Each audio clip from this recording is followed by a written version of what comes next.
Muita gente pede para eu falar sobre diversos temas às vezes, temas esses inclusive que nem sempre eu consegui analisar profundamente para poder falar. Eu sei que a gente vive inclusive um momento muito difícil, onde a escassez de informações sérias realmente ocupa as redes sociais ainda e que apesar de existir um pequeno grupo formado por pessoas que tentam trazer o conteúdo científico, técnico, consultado, verificado como o meu canal e outros fazem aqui na rede, a gente precisa ter seriedade no que faz e, infelizmente, nem sempre dá para a gente falar de um tema que aconteceu hoje no mesmo dia. Às vezes a gente precisa de alguns dias de pesquisa para poder trazer as informações para vocês. Essa questão envolvendo garimpeiros e povos indígenas, por exemplo, muita gente está cobrando que eu faça o vídeo. Eu vou fazer o vídeo para vocês, possivelmente saia no domingo ou na segunda-feira, que eu estou finalizando algumas pesquisas ainda para trazer essas informações para vocês, mas eu vi a entrevista da Gabriela Prioli no Flow Podcast, a doutora Gabriela Prioli, advogada, e cheguei à conclusão justamente disso que a gente já reafirma, que a gente não pode sair soltando qualquer tipo de informação, basicamente para atrair um público, como alguns colegas às vezes acabam fazendo. A gente precisa ter seriedade no que a gente faz, mesmo que isso não traga o flow, não traga o número de acessos que a gente queira, o hype que alguns precisam para crescer no trabalho, mas sim traga credibilidade. Eu vou falar um pouco hoje sobre a participação da doutora Gabriela Prioli no Flow Podcast, o seu companheiro, mas vamos tentar entender um pouco o contexto de como a gente faz para buscar informações. Inclusive, queria até indicar uma coisa para vocês logo depois da vinheta.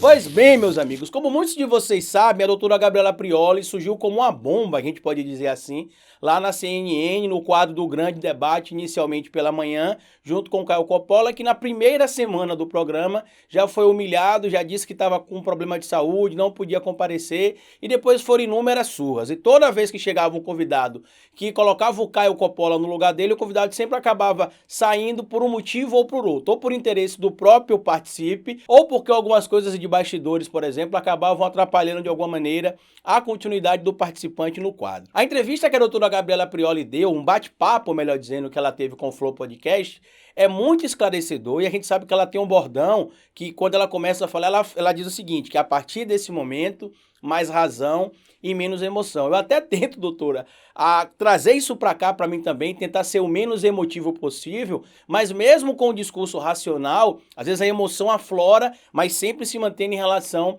à razão. E ela apresenta algumas informações ao debate com o Monark, debate que eu falo troca de ideias ali, e a gente vê como o discurso do Monark é vazio e como o Igor, apesar de ser alguém que tem uma opinião política, tem medo de externá-la, porque sabe que parte dos apoiadores do trabalho do Flow Podcast são adolescentes reaças que surgiram nessa juventude bolsonarista, como a gente pode falar, e acaba não manifestando a opinião dele tão incisivamente como ele deveria. Aparentemente isso ficou claro na entrevista que eles fizeram com o Haddad, no papo, né? Eles não chamam de entrevista, chamam de conversa, e por conta disso ele acaba às vezes repetindo meio que o discurso do Monark, ficando calado porque ele sabe que o Monark tá falando um monte de bobagem, e diferente de muitas pessoas que tentam bater boca com o Monark, tentam bater boca com os membros do MBL, o correto é buscar sempre ter razão. O meu amigo Henri Bugalho, inclusive, está com um curso chamado Como Vencer um Debate Tendo Razão. Eu vou deixar para vocês aqui no primeiro comentário fixo desse vídeo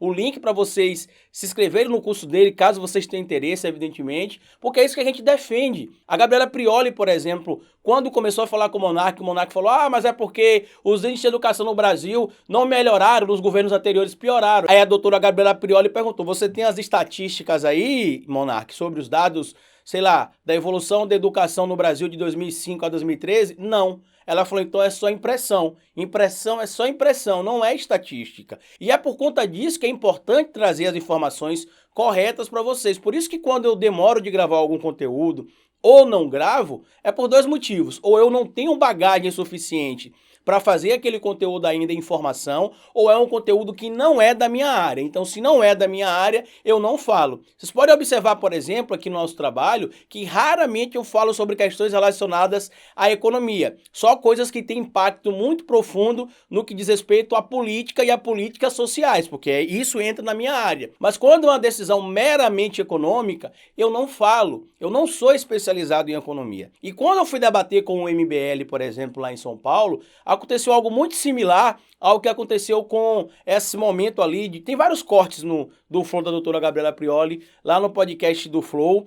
E vocês vão ver que lá no meu debate com o MBL, aconteceu algo muito similar em relação à educação, que o Kim Kataguiri, em um certo momento do debate, falou: ah, mas a evasão escolar é muito grande no Brasil. Eu falei: muito grande quanto? Porque muito grande pode ser, sei lá, 70%, ou pode ser 20%, em um contexto que os números anteriores eram menores. E ele não sabia os dados, e eu falei: mentira sua aqui, a evasão escolar no Brasil, no ensino fundamental é assim, no ensino médio é assim, as causas são essas. Então é isso que a gente precisa. Por isso que muita gente, inclusive, ao tentar dizer lá quem venceu o debate na Jovem Pan, né, já que em tese era um ringue ali de debate, em tese quem teria vencido seria eu e o Guga, porque a gente levou informações técnicas e comprovamos que as informações que o Kim Kataguiri e o Fernando Holliday trouxeram para o debate eram informações vazias, que não traziam lastro, como disse bem a doutora Gabriela Prioli em parte da entrevista, na realidade, porque eu posso ter a impressão de algo que é de uma maneira, mas estatisticamente falando, a informação pode ser contrária.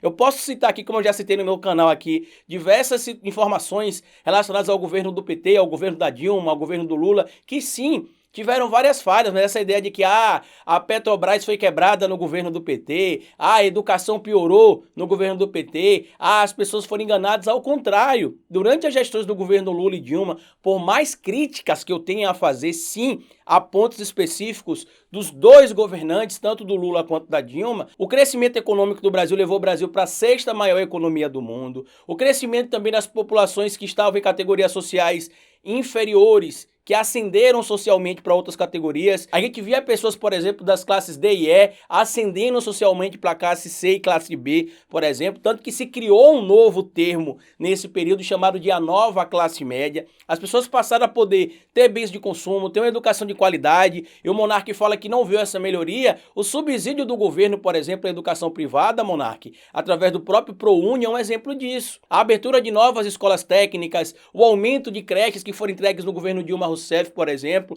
a abertura de novas universidades federais no Brasil. Na minha cidade natal, Itabuna, por exemplo, tem a Universidade Federal do Sul da Bahia. Quando eu vim morar aqui em Sergipe, não tinha. A única universidade próxima que existia lá era uma universidade em Ilhéus, que fica na rodovia que liga Itabuna e Ilhéus, chamada UESC, Universidade Estadual de Santa Cruz. Agora a gente tem lá o UFSB, que é a Universidade Federal do Sul da Bahia.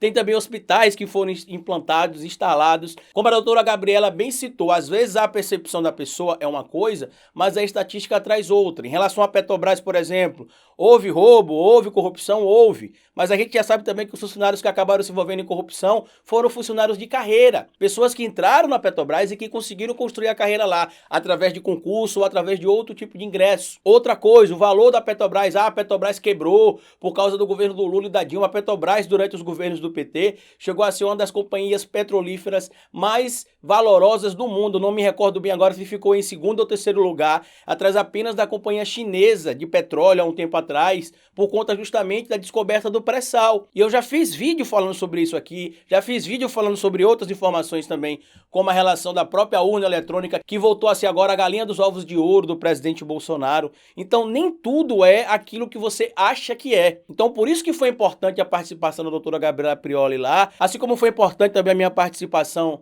lá no Ringue da Pan, e tem outros programas que vocês poderão me ver muito em breve também, porque a gente precisa desconstruir essas pessoas, não gritando mais alto, falando mais firme, mas sim mostrando, tá, vamos lá, fazendo inclusive o que a doutora Gabriela fez, uma coisa que a gente chama dentro do direito de maiêutica, que ela explicou pra ele qual que era a função do Estado, mais ou menos, ele, mas eu discordo de tudo isso aí. Ela, certo, então como é que você acha que deveria ser? E ele não consegue explicar, ele não consegue explicar. E a gente vê isso sendo repetido por figuras públicas como o próprio Monark, o Digão, que inclusive foi lá no SPT, recentemente na entrevista pra mim, pro Guga, e aí disse que eu era fã do Lula, que eu era filiado ao PT, que eu era apoiador do PT e tudo mais, uma percepção falsa. E a gente vai falar, peraí, Digão, não é assim, calma aí, ó. É assim, assim, assim. Opinião você tem a sua, eu tenho a minha, a gente não precisa concordar. Mas estatística é estatística, a gente tem de seguir. No caso do Digão, ele diz que as estatísticas são manipuladas. No caso do Monarca, ele não questionou, ao contrário. Ele disse que é muito chato dialogar sobre política ou de qualquer outro tema sem ter estatística. Mas esse que é o ponto, Monarca. Conversar sobre as coisas sem estatística, você até pode. O problema é que você não pode construir um pensamento influenciador, por exemplo, para outras pessoas com a informação falsa. A partir do momento que você passa a exercer influência em outras pessoas, é importante que você saiba o que você vai falar. Por isso, gente, que eu tenho dito muitas vezes para vocês aqui no meu canal, que eu prefiro ter reconhecimento pelo meu trabalho, ter relevância do que ter somente visibilidade. Eu sei as técnicas que o YouTube me fornece aqui para eu bater 200 mil em cada vídeo, para eu chegar a meio milhão, 1 milhão rapidinho. Eu sei seguir as técnicas se eu quiser. Só que eu quero ser um canal que vai crescer 300 mil, como a gente bateu recentemente, 400 mil, 500 mil, 600 mil, com pessoas que entendem a importância do meu trabalho e a função do trabalho que eu trago aqui. Ontem de ontem, se não me engano, antes de ontem, ou foi ontem, eu não me recordo bem, eu fiz um post no meu Instagram com algumas previsões que eu tinha feito ainda em 2018 que se concretizaram em 2019, em 2020 e continuam se concretizando. Previsões políticas, não era que eu era um gênio da política, não. Era basicamente porque eu sabia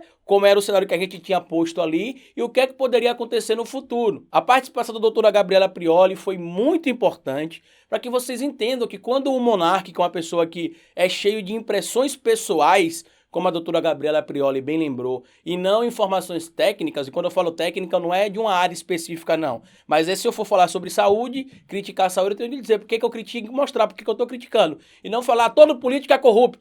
Todo político é ladrão. Como ele fala, por exemplo, sobre a questão da legalização das drogas. Ah, porque tem ali um monte de senador que tem o esquema, o Aécio foi não sei o quê. Mas inclusive tem um deputado federal, inclusive do meu estado, que eu não vou dizer o nome dele, porque ele mudou completamente a postura dele pro lado hoje do governo, mais com a cara do centrão mesmo. Mas ele tá com um projeto, ele é daqui de Sergipe, para liberação do uso da cannabis de forma medicinal. Então, se todos os senadores têm algum esquema, como você fala, Monark, todos os políticos têm algum esquema, como é que você tem políticos apresentando esses projetos aí, por exemplo? E como é que você já tem casos de pessoas, como a gente já entrevistou o Gustavo Mendes, e ele explicou que ele faz o tratamento com canabidiol, a sogra do André Jacobina também faz tratamento com canabidiol. Então como é que você quer dizer que isso é algo que se confirma se na prática a gente não vê essa confirmação? É isso que a doutora Gabriela Prioli tem tentado dizer nos vídeos que ela faz no canal dela, quando ela fala mais razão e menos emoção, e é isso que eu tento trazer aqui também, apesar de ter um pouquinho mais de emoção que a doutora Gabriela,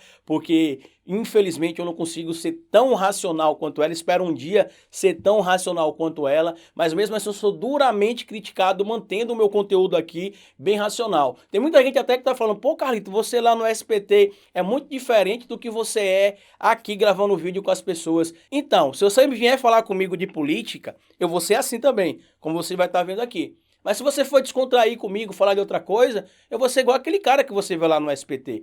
Porque ali é o Carlito que está em momento de descontração, não é o cientista político que está conversando com alguém. Recentemente encontrei, inclusive, um seguidor, grande abraço para você, meu amigo, aqui em Sergipe, no supermercado, ele veio falar comigo e a nossa conversa foi exatamente essa aqui. Eu sério, olhando para ele e a gente conversando. Só que quando eu estou no momento de descontração, eu sou igual a qualquer brasileiro que quer descontrair, quer beber uma cerveja, quer sorrir ali com a pessoa que está com você naquele momento, mas quando o assunto é sério, como vocês viram, por exemplo, em relação ao Digão, tava lá o cientista político, Carlito Neto, não tava só o membro do SPT, né, o participante com o Guga do Sem Politiquês Podcast. Mas enfim, fica aí essa dica, parabéns à participação da doutora Gabriela Prioli, tenha um pouco de calma, por gentileza, sobre a questão de alguns vídeos que ainda não saíram aqui nesse canal. Nesse momento, por exemplo, que eu tô gravando esse vídeo para vocês, eu tô com 34 abas abertas aqui, do meu navegador da internet, para escolher 6 temas que eu vou gravar desses 34 para saírem no sábado e no domingo, e talvez na segunda-feira.